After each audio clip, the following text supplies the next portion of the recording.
Did you see the cover of Just Can't Hate Enough? Yeah. Because I want that Letterman jacket. It's pretty sick. That's pretty sick. Yeah. Welcome to the 2 Decades Too Late podcast, everyone. I'm Brad, hanging out with Josh. What's up? This is the podcast where Josh and I review albums that are turning 20, mostly metal for whatever it's worth. We score them based on 4 parameters. Score between 1 and 5 is given from both of us for each, with a total of 20 possible points from each of us individually, and a total score of up to 40 for the overall album. And this is like, I don't know if we'll do a bigger album than this. Not likely. At least in the way that I feel that it's big, I guess. Maybe we'll do... I mean, obviously Slipknot and My Chemical Romance probably sold way more copies. Substantially more. I was surprised to find out, actually. Yeah. But as far as just what it means, I think this is going to be tough to top. But we are reviewing the End of Heartache by the almighty Killswitch Engage. Somewhat mighty. And, most of the mighty. Most mighty. Mostly mighty. I'm interested if this one is going to be super short, because it's like, I don't know how many times I can just say good. Things are good. Stop or saying if it's good, going to Sean. be good things are good. I guess interested on how that goes, but yeah, this could end up being like just as much to say as Taking Back Sunday, although albeit more positive. But yeah, just it's like if this is your type of music, what are we gonna say to you? Right. That's gonna...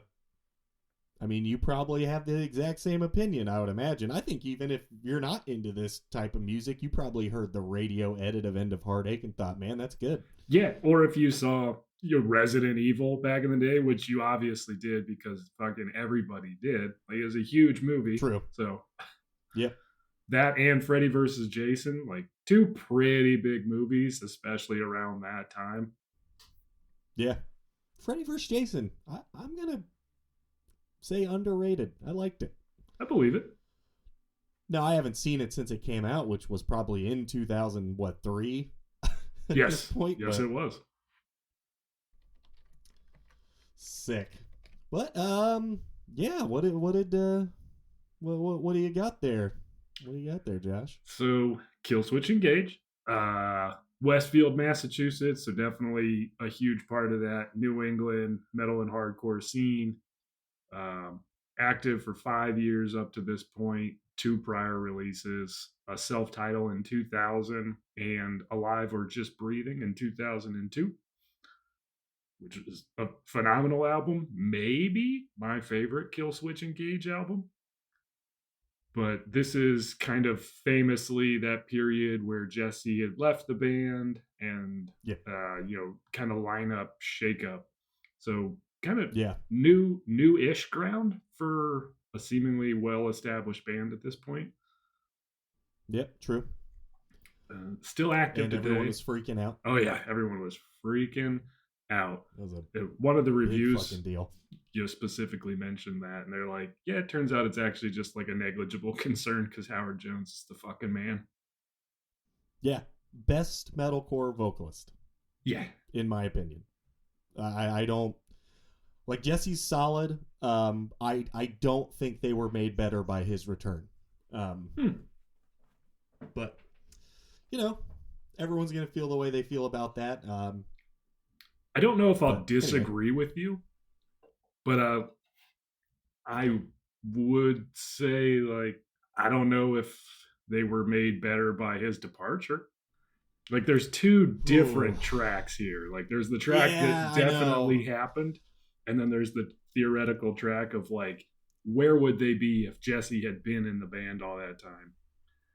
And yeah, true. Maybe obviously, or maybe not obviously. Maybe I'm reading into it, but like, obvious. I want to almost start this in. Obviously, Jesse like wasn't in a great place at that time, so I'm not sure like how the music would have been affected. So I don't know. Right. There could be no Killswitch Engage albums if he had stayed in the band. True enough. I honestly, maybe this is controversial to anyone who's into this whole scene like we are, but I think Howard Jones is literally 100 times better of a vocalist than Jesse. I don't even think it's close. Yeah. Like, I at times don't even like what Jesse does. Like, I think he's one of the most overrated vocalists in that genre. Okay. And so yeah. I think there is I thought the upgrade was, at the time, not so much, because Alive or Just Breathing was kind of a big thing for us. Yeah. And it just meant so much. But in hindsight and like today, I don't even think they're in the same class of vocalist. I think it's not even close. I won't disagree with you. I mean, Jesse did work his fingers to the bone to get back in this band. He sure did. Did anyone listen to that? Seamless? Wasn't that what it is? Seamless? Is that the band? Or the song? Seamless was the band. Okay. Bad. Yeah, it wasn't. It was not very good. It wasn't good. No. Yeah. But that's the other thing too. Like, I've liked every project Howard Jones has done. Yeah, and I have liked one project that Jesse's done. Yeah, that's right. And nothing else that he's done. Anyway. Sorry. Rant over. Probably. For now. Yeah, for now. Right? But so this album was released May 11th, 2004. It's of the metalcore genre. So, we'll just not talk about that at great length today. Even though, if you look at the wiki page, like, there's a comment from Jesse on being called metalcore, and it's the same comment you would expect to read in 2004. Is there really? Oh, yeah. Jesse Leach has talked about the band's label of metalcore, stating, "I never liked the term metalcore. I don't think it's an accurate representation of the wide variety of bands that get lumped under that category," which he may not be wrong there. But I get it. Yeah, that people have to categorize stuff and put it into their own little category so they can describe stuff to somebody else. I like to say we're more of a metal band. It is what it is. People are going to use that term whether I like it or not. So he's not wrong. But okay, well that's not bad. They're the fucking definition of metalcore, though. Yeah. It's not even. Those comments are not bad. No. And I get what he's trying to say. And I will say they got less. The hardcore element isn't there as much now, probably. Yeah. It's more of like, I don't know, but whatever you're thinking of what metalcore is. Now, if you're thinking of it as the portmanteau that it is, metal and hardcore put together, is that a portmanteau? I'm not sure. Is that one of the things like bayonet work? I don't know, because it's got a whole word in it. True. Is metalcore a portmanteau? I guess Meteor would be like a better portmanteau. Yeah, it's true. The name is a portmanteau. Oh. Okay. Well, the internet seems to think that it is, but God we bless had a whole the discussion before this, and I don't know how accurate I'm finding the internet to be today. Some days are better than others. For those of you listening, maybe everything on the internet isn't 100% true. Yeah, if you go to the Victory Records website, A Day to Remember's picture is gigantic and right at the top for their artists, and they have not been on there for like 12 years. So that's a while. That's a lesson for us all. It's a weird one to use as the lesson because there are worse things like JFK Jr. coming back from the dead in Texas to become God or whatever. But did that not happen? You know, are you sure? I was pretty sure. Oh, yeah. We're doing great. Yeah. Yeah. Anywho. Ride, Johnny, ride. Go read the lyrics to that if you guys really want to be upset. Yeah, they are fairly offensive. Pretty offensive. But Killswitch Engage, huge band, like we talked about. Maybe like bigger in a broader sense than Slipknot at this time period. I don't know if that's fair to say, but like this album in particular has only been certified gold. Interesting. Yeah.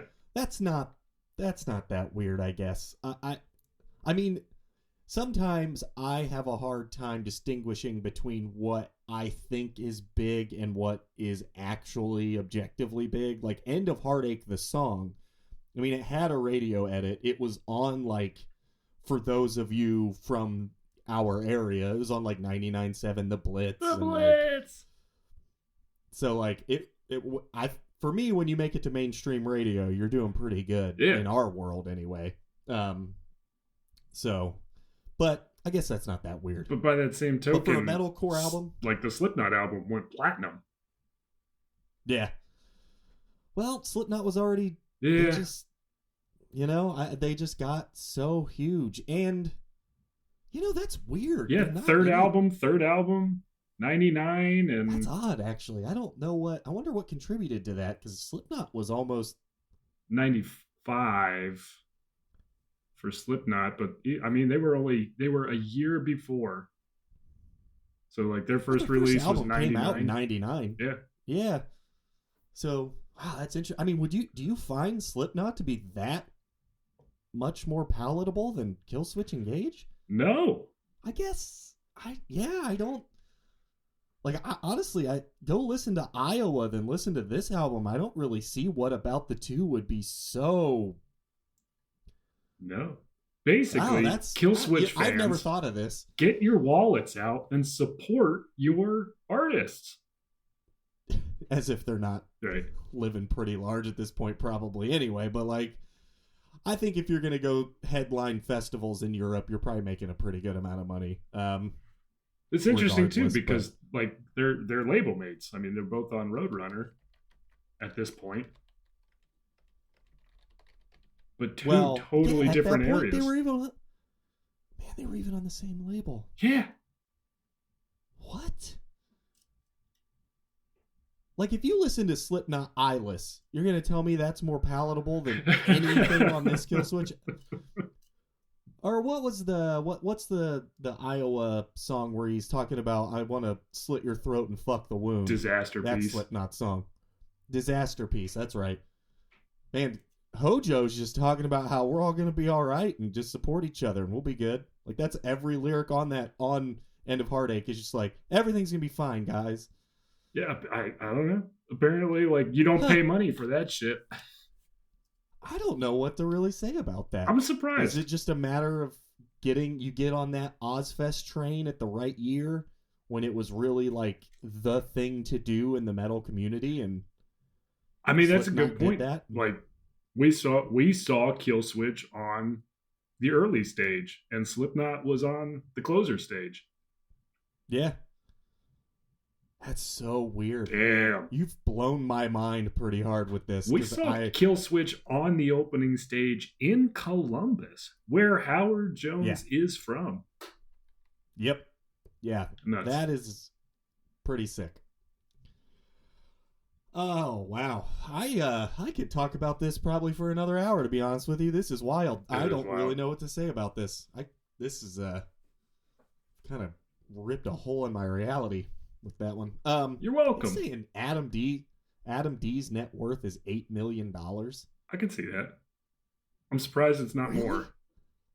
Really? I guess he does produce a lot of records. He produced Parkway Drive, who got big. Huh. I don't know. I have no idea what to do with this information. Yeah. None. So. All right. Yeah. Let's dive into the album, man. Let's talk about the shakeup in in the positions first, because I think that's important for sure. For this album. You've got you've got Alive or Just Breathing. Adam D he tracks the drums, but is writing so much of the music on guitar that they end up thinking, we need to be a 2-guitar band anyway, so they get a new drummer. And that was what? Was that? It wasn't the Pete guy. It was the Tom guy, right? That was the end up being the drummer for them. So he basically he didn't track anything on Alive or Just Breathing, but he did play for the band upon its release, and he was in the music video for My Last Serenade. Who's this? Let's say his name was Tom, the drummer that ended up replacing Adam D. Tom Gomes. That's it. Who I think ended up being in Seamless. Some of the dudes that quit Killswitch with Jesse ended up being in Seamless, which is kind of weird. But anyway, so they do that, but that drummer leaves, and Jesse leaves, which was like the metalcore version of Bon Scott dying for AC/DC and then replacing him with Brian Johnson. Right. I know that's not a big enough deal to everybody else, but for us at the time, we were like, fuck, Jesse left Killswitch. What are you doing with this? And and then you go, and the drummer's still in the band for a time, but Howard Jones steps up. They release a re-recorded version of Fixation on the Darkness, if you remember that, and then released a video for it. Yeah. Then from what I remember, it was just like Howard Jones the whole time being like, dude, this drummer's not very good, but I know a guy like Justin Foley. I was in this band where he's pretty good. We were doing some crazy shit. So, and then you get Justin in the band right before tracking End of Heartache, and man, any worry any of us had, which were many, like, you know, very many. Yep. Truly, it was a beloved band. Alive or Just Breathing was like it was like a linchpin for a lot of people back then. But man, you listen to that first track. I don't even remember what the first single was. Was it End of Heartache? Probably. It was Rose of Sharon, I'm pretty sure. Rose of Sharon, that's right. Because I remember that first riff just, and then you hear Howard Jones, which you already heard him, right? Because you've got the re-release of Fixation on the Darkness. Yeah, and then you get Justin Foley in the band. Yeah, and then they release the Freddy vs. Jason version of When Darkness Falls. When Darkness Falls, which I still like a little more. The production's not as good, but there's the little vocal that Adam D does during the quiet part before the last chorus that I always missed on the... It doesn't make the song any better or worse. I just always expect it to happen because we listened to that song to death when it came out for the Freddy vs. Jason soundtrack. But then you hear that track and it's like, everything's fine. Yeah, and you hear the drums on that shit and you're like, goddamn. Having re-listened to Blood Has Been Shed for the podcast, like that's the song on Killswitch on this album in particular where I can kind of pick up those like hints of Blood Has Been Shed. Like you can tell the influence from Justin and Howard and Blood Has Been Shed on the sound of this album. Yeah, I always, like, in my mind, what I just pictured was you get Justin Foley in the band if you're Adam D and you go, holy fuck, let's make this song because this guy can do all this stuff. I'll just write guitar now and it'll be fine. Yeah. But yeah, that was the thing that kind of put us all at ease, I would say, is that track. Maybe not us all, but I mean, we had that burned on a CD that we, listened to death until End of Heartache came out. Probably stole. But I mean, certainly. Then Rose of Sharon comes out and you're like, fuck, man, this is no joke. And Howard Jones is he's just fucking, everything he does is just so good. It's unreal that the guy, I have such a crush on Howard Jones. Yeah. You too. Always have. Yeah. It's adorable.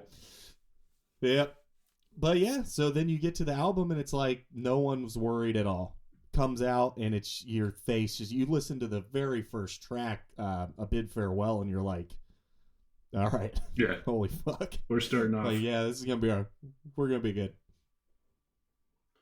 Yeah. So album overall starts off with A Bid Farewell, and then you've got the kind of singles sprinkled in throughout. You've got some interludes sprinkled in throughout. I think it's a really well composed album, like from an organizational structure. Agreed. Yeah, we talk about a lot of the interludes and a lot of the instrumentals because just metal does that. I think it's implemented perfectly here. Agreed.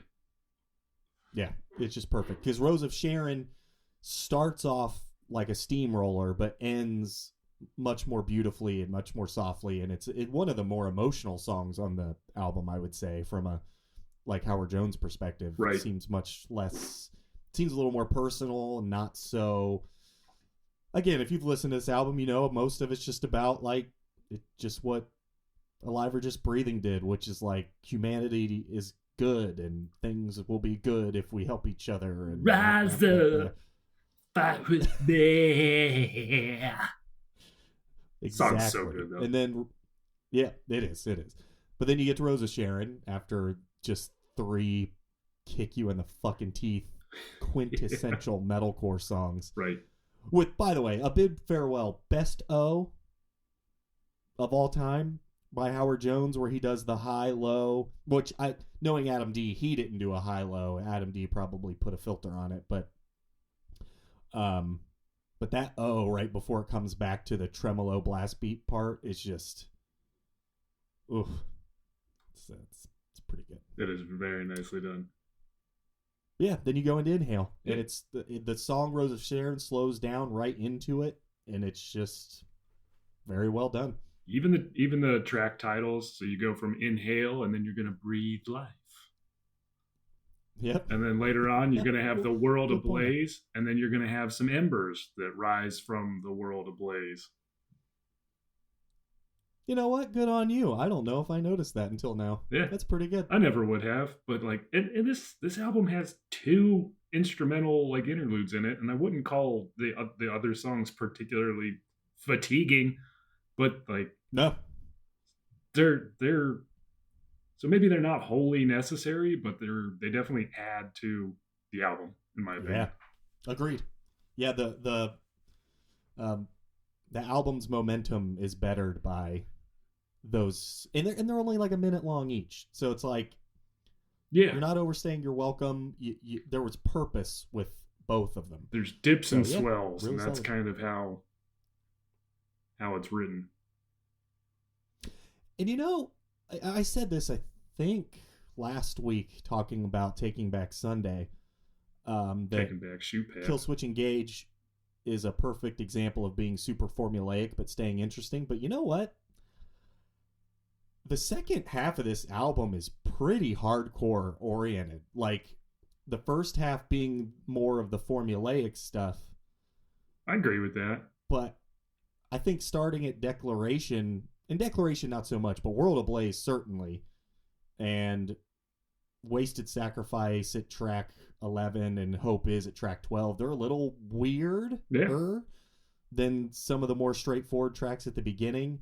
And the album is all the better for it. I mean, some of the hardcore stuff on the second half of this album is hardcore as fuck. Like, Wasted Sacrifice is just a straight up New York hardcore riff at the beginning. And it's super sick. And it's funny to hear Jesse say we're more of a metal band, but if you listen to Wasted Sacrifice, no, you're not. He wasn't in the band. I mean, maybe you are now. True enough. And now, I agree with him that now they are less of the hardcore part, right, and more of the metal part. But on this, it's there's just some straight up hardcore going on, and very well done. Yeah. Also, a relatively short album overall, 42 minutes for 12 tracks, and and 2 interludes. But like, again, it's like the right length. Everything's where it needs to be. So I don't know how much Howard and Justin had influence on that, but like comparing Blood Has Been Shed and how perfectly executed that was to this and how perfectly executed it is, I don't want to say it's all them, because Alive or Just Breathing was tight, very tight. Sure. It could just be circumstantial that the two of them, being as talented as they are, happen to gravitate toward people who are like-minded and talented as well, you know? Game recognized game, man. That's right. But yeah, it's just perfectly structured. I honestly wouldn't change a thing, because even like When Darkness Falls starting off just so fast and blast beats and all that stuff right after 2 pretty anthemic like huge bangers of metalcore songs. But you know what? Weird to put Jesse in the second track. Yeah, I always thought that was odd. It's good. I kind of get it because, like, I mean, if the biggest fear against your upcoming album is like, oh, how are they going to replace the old vocalist? Get him right in the front if you're going to have a guest spot. Be like, this is how we're going to do it. Yeah.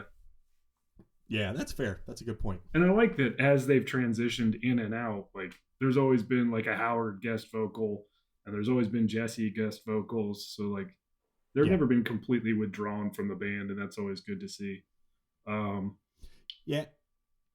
So I didn't know this. The song When Darkness Falls is actually written about Howard Jones skateboarding. Really? No. Oh God! What was the thing on the DVD? Howard Jones undressing. Yes, Howard Jones undressing when darkness falls. It's awesome. This is a song about darkness and really fixating on it. Different song, but Adam D's an idiot. Yeah, it's amazing. You are fired. Fatiguing over. Yeah. I will say the Adam D thing was really cool when I was however old I was in 2004, 17. I'm glad that he's kind of calmed down a little bit over the years. Same. With my age, because I don't think, because I still watch that DVD with relative and I probably watch it a couple times a year. Like, I think mine's scratched and doesn't play anymore. Well, it's all on YouTube. So oh, great. Yep, the whole thing. So I watch it fairly often, and I know now that there's no way I would have found charm in that if it happened for the first time today. If I didn't have the nostalgia tied to it, it would be obnoxious as fuck. Right. And you can tell at times Howard Jones' face is just like, dude, fuck, man. Yeah. I can't believe just. But I will say, I forget what song is it? Is it When Darkness Falls? No, Breathe Life. I call that part like the build up to the big like hardcore riff part in Breathe Life. I call it the push up part. Oh, because of Adam D doing push-ups in the DVD during that build-up. Nice. Because Joel's playing the thing, and he's just like got his cape on. He puts his guitar behind his back and starts doing push-ups. Might as well. Yeah. Man, that DVD is so good too. Like the End of Heartache. If you haven't seen that, if you haven't seen it live in person, or if you haven't seen the DVD, like it'll just always send chills down your spine when you watch a stadium full of people sing the lyrics over Howard Jones in the microphone. Yeah.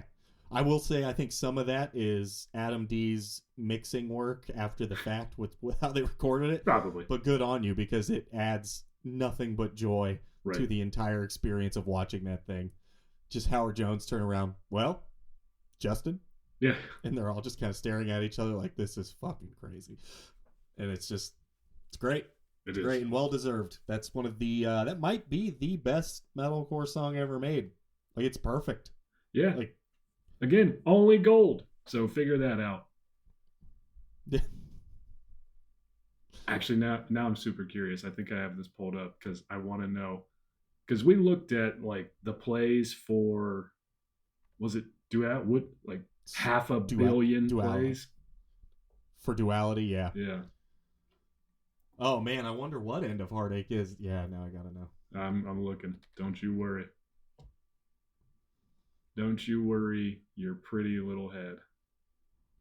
It's not much. No. My Curse has way more. By a factor of 10. Jesus. Less than Duality. I mean, My Curse blew them up. Yeah. That was the thing that put them on the map, and that's why the album after Daylight Dies was like so huge, is because My Curse just became, it was on what, Guitar Hero? It was, yeah. Or Rock Band. It was everywhere, yeah. I think both. So that was a song that really put them on the map commercially, but I am surprised the End of Heartache is so like 99 99 million? 44 on Google. Yeah, Spotify. And then 206 million for My Curse. That is not even... Wow. How about that? Yeah. The more you know. Dun, dun, dun, I guess. Because I don't know really what I learned from that other than that I was just wrong about my perception. You know, it's important. Out. It's important to be introspective every now and then and challenge your own perceptions. Yeah. So you too might be able to convince yourself that JFK Jr. isn't coming back in Texas to be the new Jesus. Sometimes you got to learn. Is he not? Sometimes you got to learn. I'm pretty sure I had heard. I'm going to bring that up. I don't even think that's a thing anymore, is it? That doesn't matter. But yeah, I don't have a lot. I mean, again, this album it's well put together. Track list is, I mean, basically perfect. Everything is exactly where it should be. I don't know if you have. Did you? By the way, we'll get to this later, so I'm not asking for it. But this is the first time I haven't picked a favorite going into our recording. Oh, okay. I have a favorite because I just. Okay, good. Because I honestly just need you to go first. Cool. Because there's 5 or 6 that are just tied anyway. So let's see. We'll just make sure that the playlist 5 remains or 6. Interesting. You take out the 2 instrumentals. It's the whole album. Pretty much the whole album. Yeah, it's pretty much the whole album. Sick. Because again, you get to the weirdness in the second half, and I say weirdness very broadly. None of it's really that weird. It's just weird in comparison to how non-formulaic, big and anthemic is. Yeah. But even those are so good because they're different. Like I just, it's great. And Howard Jones on those, he shines because you can tell he's still in the mindset a little bit maybe of being in the dirtier realm of metal / hardcore / metalcore and the aggression of some of that stuff. Like the bright bald star he is. Also, did anyone else for a second not question the falling on a skateboard thing? Anyone out there? I feel so stupid. That's the dumbest I've felt in a long time. Anyway. Yeah. So yeah, I don't know. Do you have anything else to add individually? I don't know how you don't listen to this whole album. I don't like if you're out there and if you're not into some of the music that we present and review, and maybe you listen to some of the songs that we really harp on or dig deep into. I guess I'm sorry that I don't really have. I do have my notes for every track, but if you listen to song 1 and you like it, A Bid Farewell, you're gonna like the whole thing. Yeah, it's borderline pointless to like really break these down. Yeah, they're all good. They all have enough variance to be interesting. Yeah, I just the vocalist doesn't suck. The drummer doesn't suck. Nope, they're both incredible. They do nothing but add. There is no subtraction by any of them. The tracking of the guitars is masterful. The bass is, I will say, there's a lot to say about Mike D'Antonio. And I don't know if he is a mediocre bassist or he's just never been asked to do anything other than what he's been asked to do.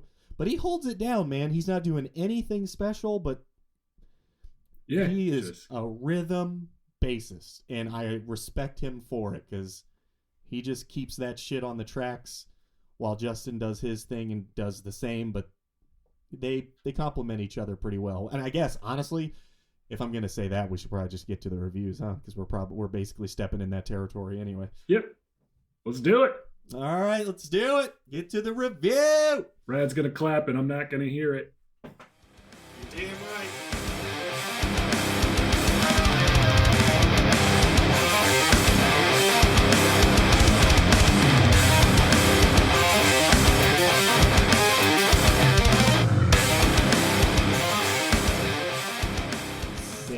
Snap.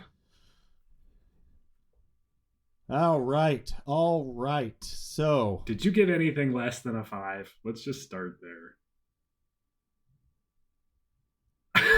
No. No, I didn't. Sick. Well, that's the end of the podcast, everybody. We've been 2 decades. Oh man. I mean, what do you say? The album, it's a masterpiece of a metalcore album. Like, even if you're not into metalcore and you just like metal or you just like hardcore and you don't want to hear, like, I don't know, maybe you associate metalcore with, I don't know, like Era, or, you know, like if that's your association with metalcore and you don't like it, this isn't really that. Now this is the first, this was the building block that everything else built off of, or however you want to put it. But yeah, you know, if you don't like metalcore because you have a different association, with it, I still listen to this. It's not that. Yeah. It's an amazing blend of metal and hardcore with everyone being super good at everything they do. If you don't chew Big Red, then fuck you. You're damn right. Well, now that we've already kind of ruined the rest of it, but let's talk about it anyway. Yeah. Right? What do you think, folks? What do you think about the album art? I actually gave it a 4. Okay. I like it. It's really good. It's definitely super of its time. So like you put it and you put it right next to this Darkened Heart, and it's going to be the same. For sure. The concept is good. I think it goes with the album really well. The logo's good. Overall, it's a super solid thing. But I don't know. It just didn't cross that threshold for me. Although today was the first time I ever realized that those are hands holding the heart. I always thought it was just red around there.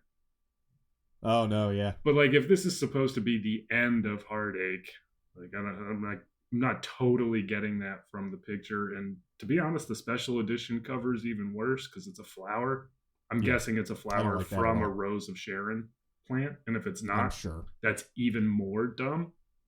So yeah, I don't like the alternate at all.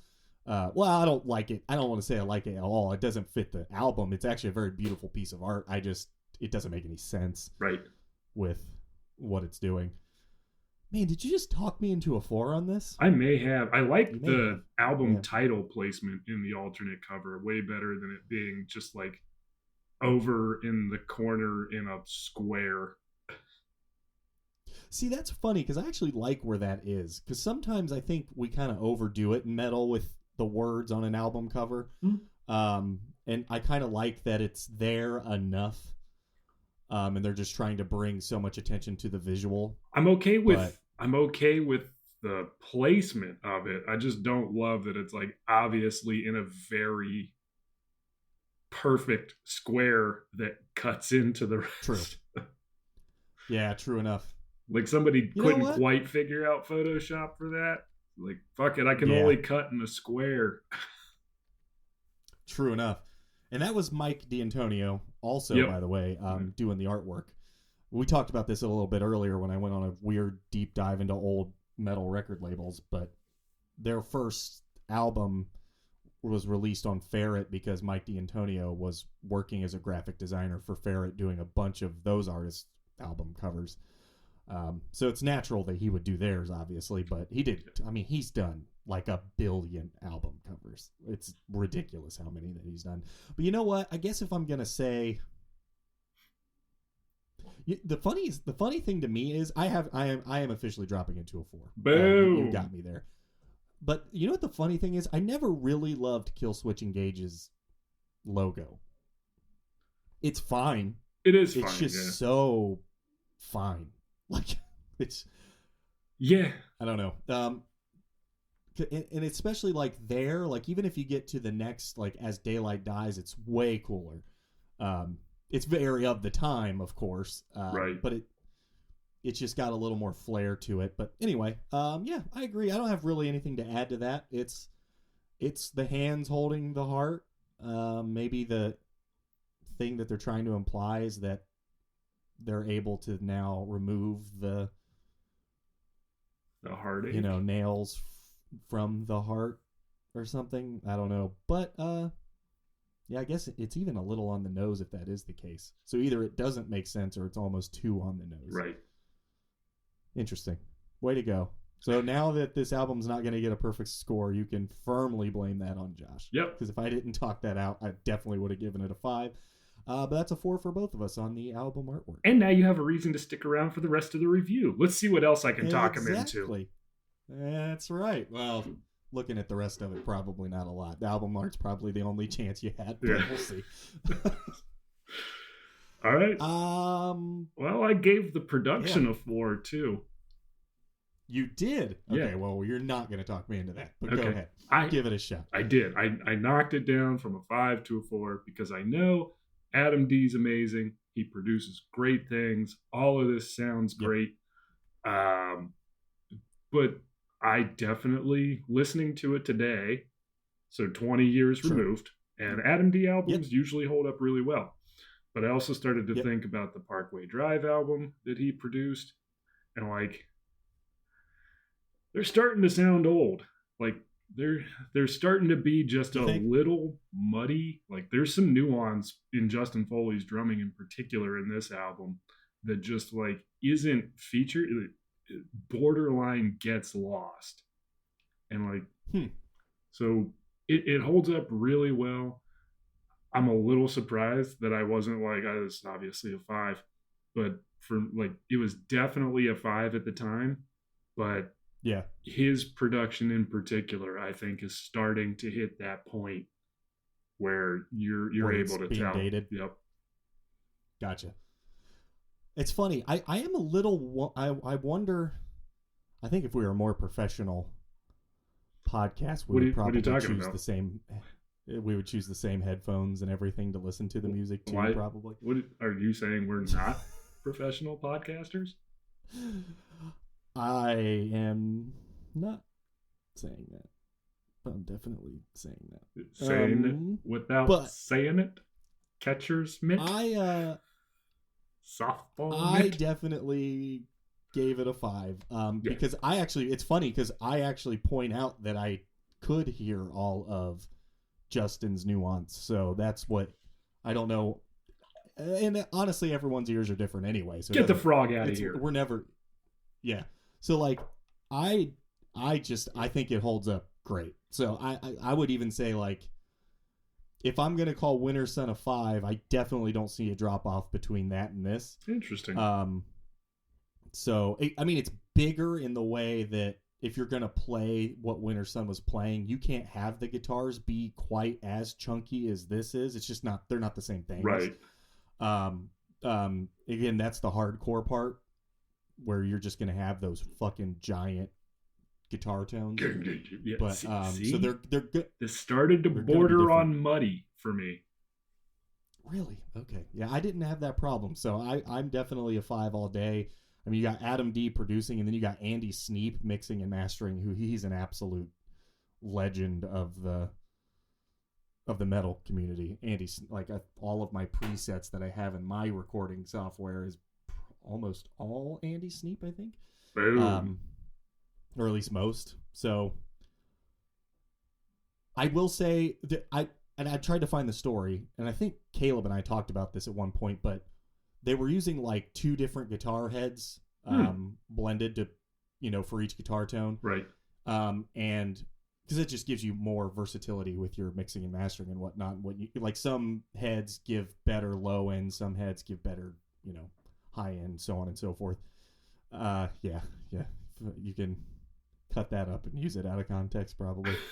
Anyway, but and I know that one of their guitar heads blew up during the recording and they had to switch. I do feel like I can hear, like I know Rose of Sharon specifically from the story that I read was one of the songs that had the different combination of guitar heads, and I do feel like I can hear that a little bit, but I actually don't think it detracts from or subtracts anything. I think it actually keeps things a little interesting. And honestly, if you didn't know that story, would you even notice? No, I didn't. You wouldn't at all. I didn't, and I didn't.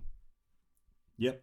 So anyway, small little thing. I couldn't find the story, but I can't really say as I looked all that hard, and I kind of tried to find it right before we hopped on here. So It's probably out there, and I'm sure someone can find it. But Yeah, I'm a 5 on that. But so I'm guessing the next one's probably not going to be too surprising one way or another. But what about impact at the time? What do you got? This one, I actually gave it a 5. Tried to bury the lead a little bit there. Yeah, you did. Yeah. I mean, we live this shit day in and day out. We watch this DVD a million times over, so much so that mine's scratched and unwatchable now. Like, I didn't even know you could do that with DVDs.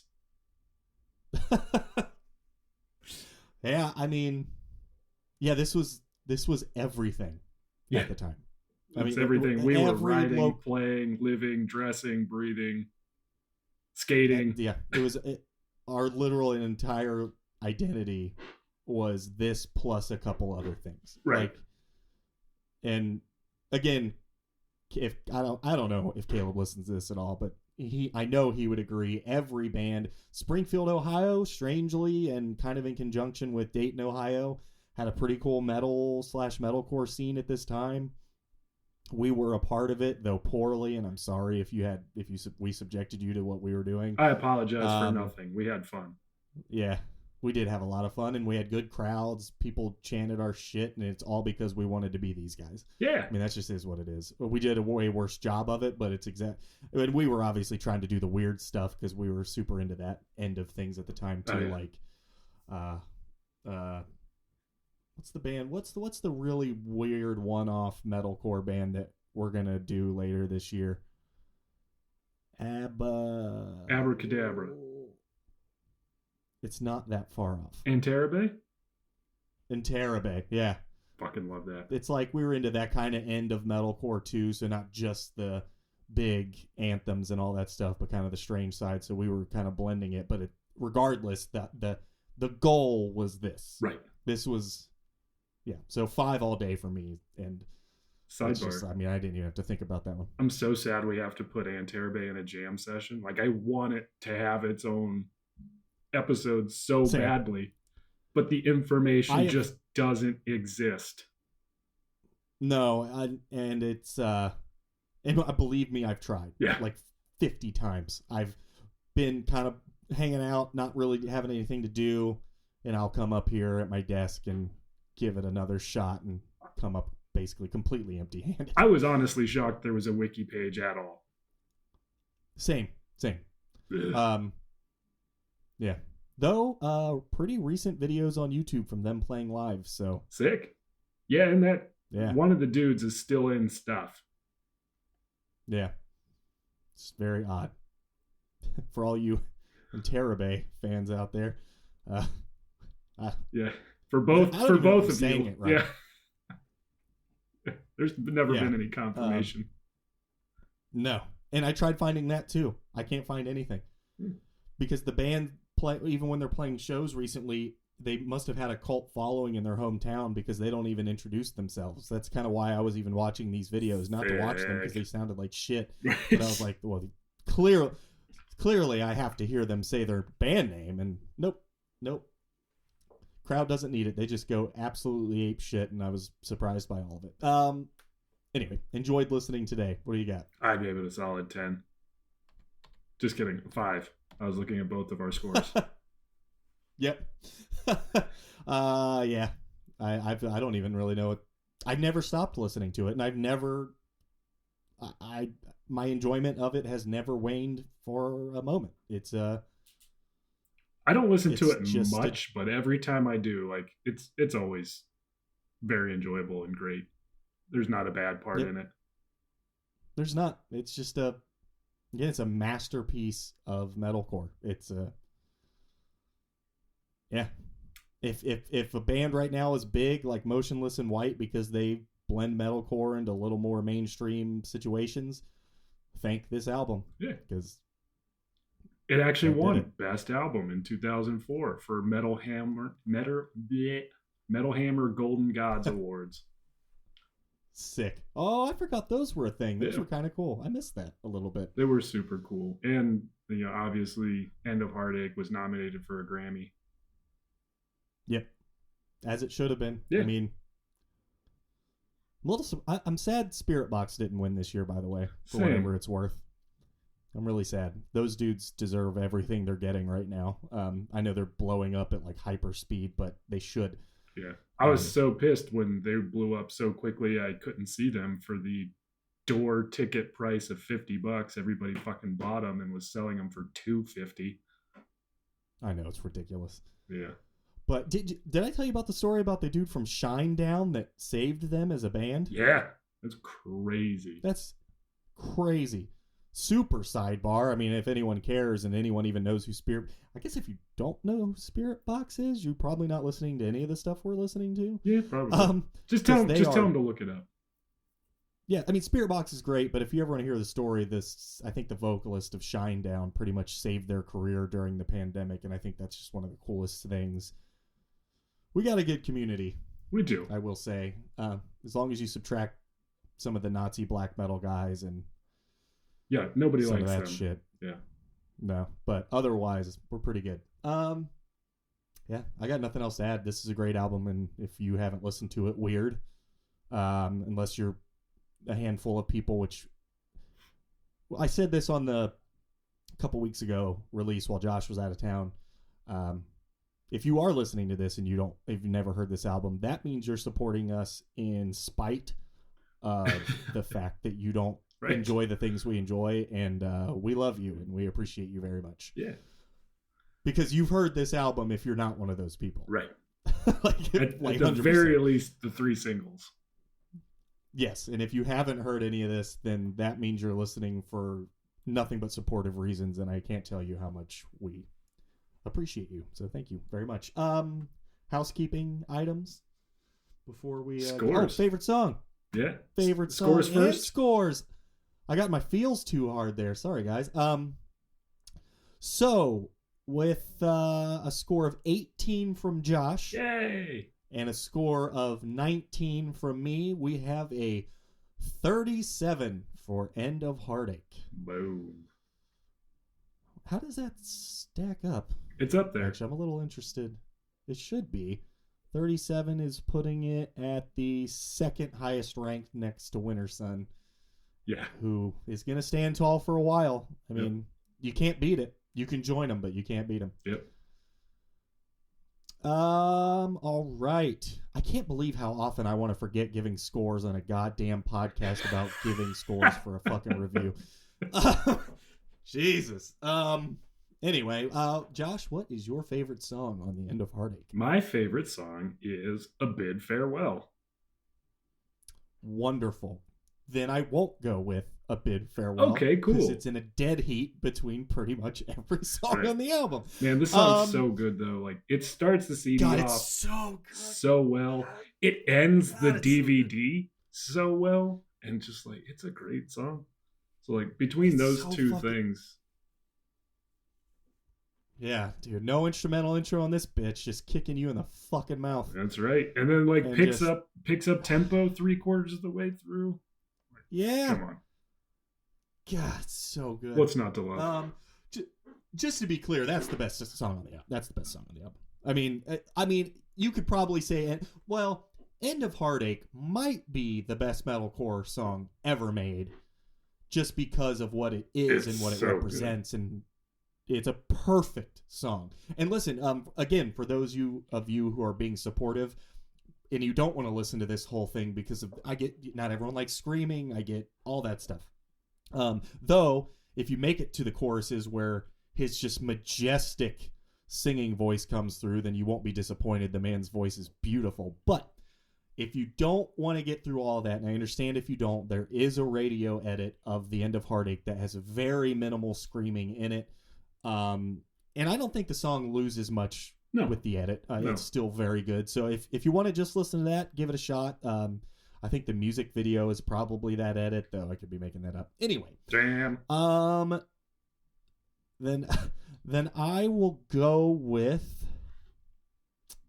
Man. I just don't even know how to do this. You know what? Rose of Sharon. I'll say Rose of Sharon. That's a good call. Yeah, for no other reason than that's the one I'm picking. Because it could be Breathe Life, too. It could be Take This Oath. It could be... I don't know, whatever. If you're feeling really tough guy, go listen to wasted sacrifice. Yeah. And that'll scratch that itch. Take these oats. Anyway. So what I am now going to do with Josh's favorite of A Bid Farewell and mine of Rose of Sharon is add it to our playlist, which is on Spotify, called TDTL, for 2 Decades Too Late - favorite songs. If you want to listen to the songs that Josh and I are picking each week for these. I so do. It's a cool playlist, actually. I'm sure. Yeah. It's pretty weird. Kind of all over the place. So, yeah. But yeah, if you want to check that out, it'll be there for you. Check it out. What else do we get? What else do we got? We got the Instagram. We do have the Instagram, and that is TDTL_podcast on Instagram. If you want to see our posts, which are dumb because I have a terrible sense of humor that Josh and I find funny, and I don't think anything will top Cradle of Firth, but I'm excited for the challenge. Yeah. Which I think is the thing people have liked the least far, by the way. I know. Which is very funny to me. It makes me so sad. When I put that into the AI picture generator and it gave me that, I was like, well, nothing else I'm going to do today is going to top that bit of work. No. So even though I did nothing, I literally just typed in, hey, give me a picture of the band Cradle of Filth, but all their faces are Colin Firth faces. So good. That's what it gave me. It's so good. Even though it's not even the band, it's just really like Danny Filth 7 times or something with Colin Firth's face. But clearly, I love it either way. Reach out to us there if you want. We have an email that we gave out in early episodes, but we're going to create a second email, I believe, if anyone wants to shoot us there. Do we still want to do that, or do we care? I don't think we care. I don't think we care about anybody out there. Don't email us. Yeah. Well, I don't know if you want. I'm almost like up for the hatred that I know the internet is capable of. I know, it's so good. We don't have a wide enough net cast yet. I need some incels in my life. I know. I would really enjoy that part of things a little bit. Shake things up. But yeah, reach out to us on Instagram if you want. Follow us. We post dumb shit. I'll call you an insult that is 30 years old that no one remembers except Josh and I. We had 2 that were from a Orbit gum commercial from like 2001 or something. Fuck yeah. Remember it. Yeah. Yeah. Josh, you have anything else? I got nothing. All right. So with that, he's been Brad, I've been Josh, and we've been 2 Decades Too Late.